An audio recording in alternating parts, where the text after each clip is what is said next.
But meanwhile, coming up next. In fulfilling one of the government's big 4 agenda pillars, the National Hospital Insurance Fund says it's all systems go in the realization of the universal health care. Come the 11th of this month, NHIF will transition to digital operations. If we are going to have all Kenyans on board, to be able to monitor, to provide access, to ensure we pay on time, we must adopt electronic and digital platforms. The public medical insurance provider says a number of reforms have already been achieved to facilitate quality healthcare services for all. Amendment of the NHIF to align the UHC agenda and the review of NHIF organizational structure and its reorganization. Among beneficiaries of the nationwide rollout of the affordable healthcare programs are operators in the border sector, thanks to a memorandum of understanding with the umbrella body. Pandemic has not spared the industry either, and since most of the border operators are self-employed, we cannot meet the cost of our health. We will be presenting to you some package which includes fully comprehensive insurance, includes personal accidents, all the legal liability, all the things that we've talked about.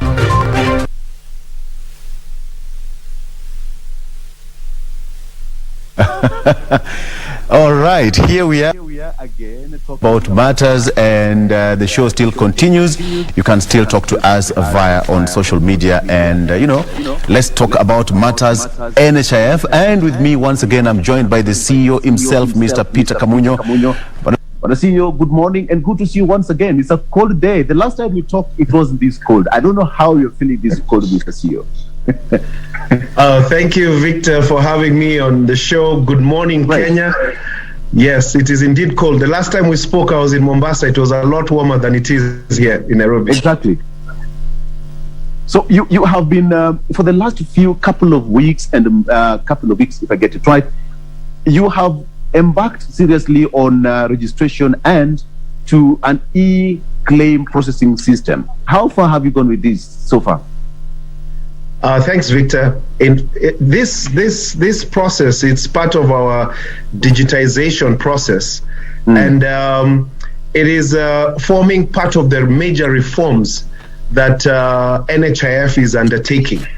And in these reforms, as they had been also highlighted by the HEFREP report, there are about 55 of them. And so far, we've actually achieved about 34. And the balance, also some of it involves what is also in Parliament right now, that is the NHIF Act Amendment, among many other Act Amendments. Now, the digitization is a very, very key part of it, because as we are looking to scaling up to universal health coverage, whereby all Kenyans will have access to this quality care without suffering financial hardship, it will mean that the numbers are going to be very big. It will mean that monitoring is going to be expanded. It will also mean that the payment to hospitals will be highly increased. So to be able to achieve this is why we embarked on the digitization process, which starts first of all with the member identification. Victor, I'm sure you'll recall, as we use our cards right now, the card is usually given to the principal member. So if you are here in studio and your family is at home and they need to go to hospital, you must find a way of getting the card to them at home. So this was also cumbersome in terms of accessing care.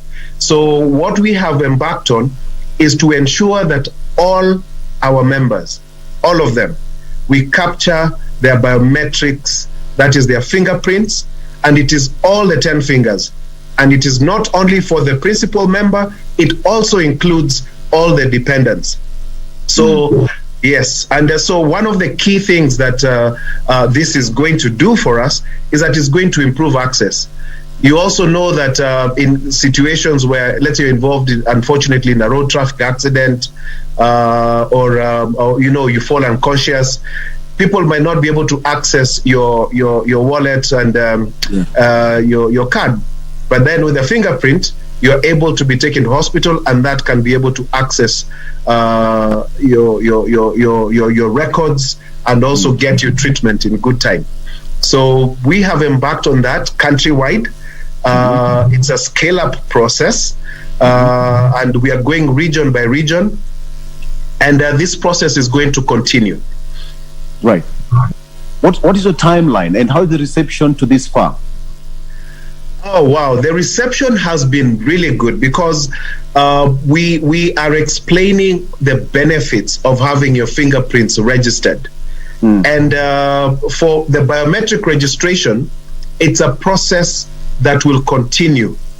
So even anytime you get to hospital, if you've not had your fingerprints taken, you will be able to have your fingerprints registered at that point of service. But what we are doing right now is to encourage everyone to register prior, because that's what we are doing at our branch offices, at road shows that we are doing, so that at the time when you have a need, when you're going to hospital, you don't also experience that small delay in getting your fingerprints enrolled. However, in order to ensure that the digital process is seamless, we are also introducing what we are calling the e-claim. And that e-claim is at the hospital. So we are interfacing our system with the hospital system to ensure that when our members, when Wanjiko gets care, that transaction, that claim is sent to NHIF in real time, and all the records are there. So this will ensure that we have rapid turnaround time. It will also ensure that we do not have the instances of fraud which we have been experiencing a lot in the region, and not only Kenya, also world over. So it is this migration to e-claim that we are going to do by the 11th of July. So from 11th of July, all the claims that will be coming from our 8,000 plus contracted hospitals are going to be on the e-claim platform. So the question is here that most people have their cards, the NHIF card, including me. So does it mean that I will have to get another card, or I will just use the normal card that I have? How is it going to happen, sir? Great question. Actually, the same card that you have, you'll be able to use. But interestingly, now that we are moving towards biometric identification and biometric verification, you actually don't need the card, because your card yako will be your fingerprint, and that will be able to identify you. It will be able to identify your dependents in an instant. So, and that is foolproof. You know, one of the also challenges that we used to have before is that you have your card there, your neighbor or somebody who needs care, they don't have a card, they're not members, you give them your card. So that is one of the things that this process is going to cure. So we can still use your card to show, but to access care after full biometric, you do not need the card. All right. But C.E.O, I have to ask you these questions. I know during the process of registration, you have encountered certain people with no fingerprints. For example, those people who work in the quarry, for example, and some people have lost their, part of their fingers in an accident, or maybe working in industries and what have you. How are you going to make sure that even these people are captured during this digital migration so that they can have the registration done, even without fingerprints taken, all the 10 of them? What alternative do you have? Yeah, that is something actually we have been experiencing. There are certain people in certain professions that you find getting their fingerprints is a little bit difficult. Like the people in, tea pickers, also like the quarry people, like you mentioned, and also some beauty things, like when you put henna, sometimes the fingerprints are not very clear. However, the first thing that we are doing to ensure that we capture is that we are taking all the fingerprints. So it's not only the thumb, we're taking all the 10 fingerprints. So even the little finger can be able to be registered and can be able to give you access. But in the unfortunate event that is completely unable, so what we've done is we would use then the override system, whereby they call the call center, and then the call center using our officers would be able to authorize that treatment using our what I would say the analog system of pre-authorization, so to make sure that nobody actually misses care. And Victor, it's interesting you said that, because even as we're doing this, technology has moved 2 steps ahead, and in a not so far future, we'll also be looking at iris identification using your eye. So, and that one is more accurate and does not get affected by what you do for a living in terms of hands and fingerprints. Absolutely. Now, Dr. There is this report that NHIF has lost and it incurred a lot of losses due to dormant accounts and some members. Does this really worry you? Victor, that actually is my biggest worry as I sit here. Because I'll tell you, like, as at the end of May, we had the registered members are about just over 10 million. But the active ones were only 50% in total. That is 5 million. That's about 5 million, yes. Now, when you break it down further, we have 2 groups of membership. We have what we call the formal sector, and those are statutory, they must contribute. That's like you and I who are employed, formally employed.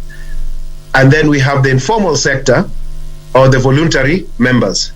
Now, for the formal sector, that is the statutory, you and I, 25% were inactive. So only 75% were active. And that is because it is statutory. And the reason why we have less than 100% is many reasons. Companies closing, due to COVID and other economic issues. Others just plain default, but 75%. But if you go to the voluntary or informal sector, it is an equal number that is inactive. About 76% are inactive. Now, that is where the biggest problem is, because these people who are inactive, it means at some point, either last year or the year before, they were active, they enjoyed a benefit, one of our many benefits, to maybe a hip transplant, maybe delivery, or maybe some surgery, which could cost anywhere between 50,000 to 500,000, and then now they've defaulted. So that is where the biggest problem is, because in the principle of insurance, where you're pooling funds together, if you come in and you've paid 6,000 shillings, then you've gotten a benefit of 180,000, and then you disappear, it creates a strain. It creates a scenario whereby the fund can become unsustainable. In fact, for that group that is a voluntary, what we call informal sector, for every shilling that is contributed, we pay out 2 shillings. So it means, Victor, that this is not sustainable. And this is one of the reasons why the new law, which is in front of Parliament now, is proposing that all who can pay should pay. And then those who cannot pay to be identified and supported, so that everyone is on board. Good question, and good point there. And that brings me to the next question. Those who can pay should pay. Those who cannot should be identified and a solution to be found. The question is, how will you identify those who are not able to pay and the government to chip in? Yeah. Actually, that process has already started, because this journey towards universal health coverage has been an ongoing journey. And if you use the last census and demographic health survey, it identified about 5.1 million households who are indigent, or meaning that they do not have enough to sustain, basic necessities of life, which includes healthcare. So this 5.1 million, the government has actually taken the first step in supporting them. And there is 1 million households of that 5.1 million who have been identified. And this identification has been in collaboration with the Ministry of Health and with the Department of Social Protection as well, and also involving the counties. So at the moment, actually a month ago, we finished registration of this first 1 million households, which is about 20% of all the indigents. And we are now just awaiting funding from Treasury to have them activated and be able to access care. So you see, Victor, now that is 20%. Now we have another 80% to be covered, and the government is actually looking forward to scaling that up. But we might not be able to get to all the 5.1 million. So what we're doing is we are also encouraging other donors, well-wishers, to come in and support, by either adopting a family, adopting a village, adopting a slum, adopting the poor people or the indigent people or the vulnerable people in our communities, and supporting them as part of CSR. And that is a campaign that I'm looking for, that even you will support by supporting one. And it is only 6,000 shillings a month, a year, or 500 a month, or 17 shillings a day, which I believe many Kenyans can be able to support those of us who are unable to have basic necessities of life. All right. Bwana C.E.O, someone is asking here, how can one do the registration of the new biometric registration? How and where can one access this service? Good. So the biometric registration, right now we are also, number one, we are doing campaigns in regions. I'm sure you've seen our teams are going around. This week they are in Eastern region. Last week they were in Rift Valley. Next week they'll be going to Central. So there are these campaigns that we are doing to do the mass biometric registration. Members can also go to any one of our 156 service points. These are our 70 branches, our 33 satellite offices, and any of the 53 Huduma centers where we are. So our Huduma center, any of our branches, satellites, you can go. We've also empowered and equipped the hospitals able to do the biometric registration. So if you just went to hospital to access care, you would be able to be biometrically registered there as well. That's why this process is going to continue for until everyone is registered. So right now we are scaling up to make sure that there are more people on board, but the process can also still continue as you go to access care at point of service. Yes. All right. Question here from a lady called Lucy from Bomet. Lucy is asking, how will this biometric registration help now that, for example, she's in Bomet and the husband is working in Mombasa and there is an emergency down there in Mombasa? How will that kind of transaction happen seamlessly so that there is no, that back and forth of, we don't have your registration and all that? How will that work seamlessly for the services to be offered quickly? Great. Actually, what she's describing is a problem that was there with the cards, whereby now the husband in Mombasa and somebody is now unwell in Bomet, you need to send the cards and all that. Now, with the biometric registration, every member of that family will be biometrically registered. So the husband will be registered, the wife and the dependents, the children in Bomet will be registered. So if they are going to hospital in Bomet, all they need to do is put their finger and they will be able to access services. So that is what we are looking at in terms of increasing efficiency as we scale up for UHC. All right, absolutely. Now, there's this question here of, the fraudulent kind of claims by some of these hospitals around. I know you face certain cases. How is this kind of registration stop this kind of, activity once and for all? Are you determined to completely wipe it out of the system? Yeah, medical fraud yes. is a big thing, and actually globally it accounts for about even 20 to 30% of the waste that is incurred. So and it happens in many ways, but the common ways of the medical fraud is, number one, impersonation. Yeah. As I mentioned earlier, you find I would give my card to my neighbor, my friend, my relative who is unwell, and we have very many cases of those. And sometimes we only catch them when it's too late, when somebody has passed on. Then you realize it's not the person who was in. So this impersonation is one way that we shall be able to reduce, because the person who is being or accessing benefits must be present at the hospital, because they have to put their finger there. So that will reduce that a lot. So you'll not be able to share your card with your friends and relatives.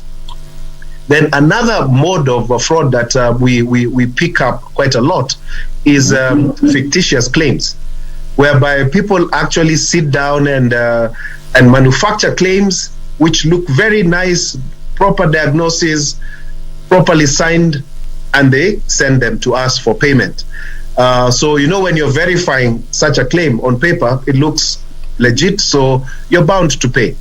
But there was no person who was actually in hospital. So that one also will be reduced, because the person must have been present at the hospital and must have opened that e-claim, and we avoid that paperwork because now the claim will be coming electronically. Then there are many other forms also. By doing the e-claim, it means that we'll be able to get information also in real time. So another way of fraud that happens is something called like upcoding. Now you find that maybe I go to hospital and I have a little pimple that is just removed, but then the claim comes back as a major surgery, specialized surgery with a higher amount. So that one now with the e-claim, because we'll be able to see it in real time, would be able to what we call adjudicate in good time and be able to see. So we are really looking forward to this digitization process, reducing that waste which is due to either fraud or inefficiencies, so that we can have more funds available to make sure that NHIF remains sustainable, and as we move forward, looking at even increasing benefits to our members. Right. Actually, you are planning, and probably your office is planning to cut down services offered under the cover. In other words, patients will have to, for example, will be required to exhaust other avenues of payment before NHIF can come in. Is that so? Victor, that is very inaccurate information or interpretation. Number one, you know that NHIF does not discriminate at all. Yes. There is no discrimination for age, there are no exclusions, and we pay for everything. Now, the issue that I think you're trying to raise is one of the issues that are contained in the bill, which we say that we should not be the ones paying for the first loss where somebody is insured. All right? And let me explain to you why this is so. Yes. When NHIF was formed, we were reimbursing based on rebates, daily rebates, whereby you go to hospital. So you remember the bed days. You get many number of days in hospital. times what our rebate is. And way back then, that used to be enough for the entire hospitalization. But then over time, as cost of care increased, we realized that the rebate on its own was not able to cover the entire hospitalization. And then also, as we increased with sophistication, we realized that we needed to have other benefits on top. Now, from the period that we were doing rebates, the insurers wrote in their policy documents that they pay net of NHIF rebates, which is okay because everybody is a contributor. Now, come 2015, we introduced outpatient cover, and then we also introduced other packages. Yes. And these packages, like the dialysis package, we introduced the, surgical packages. We introduced the imaging package, for MRIs, CT scans, and all those. Now, when we introduced that, the unfortunate thing that has happened is that now the insurers started riding also on that. So we've ended up with a scenario right now that, Victor, if you and I are covered with another private insurance, if you go, let's say, for an MRI or some minor surgery, they are not going to pay a single shilling because NHIF picks the whole tab. Yes. Because the benefit that was defined is enough to cater for the cost of an MRI, the cost of a CT scan, the cost of even up to some specialized surgery. So you see, the scenario that we have gotten into is that now is supporting those who already support themselves and not supporting those for whom those benefits were intended for. So that is something that we want to correct. So we are not reducing. In fact, even with the bill, we will still continue to pay for the rebates. We still continue to pay for outpatient. So the benefits continue. But what we are saying is, if you're going for surgery, for example, and you have private insurance, if your private insurance is covering you up to 100,000, when that is exhausted, then NHIF comes in and pays its 100 or 180 or whatever it is in addition to that. So that way we are able to get social protection for everybody and not just the few who can afford. So that is what we are aiming for as we are looking at universal health coverage, where every Kenyan has access without financial hardship. Dr. Thank you so much for joining us. That is Dr. Peter Kamunyo, the CEO of NHIF. We will have to do a follow-up on the registration of the biometric registration happening right now.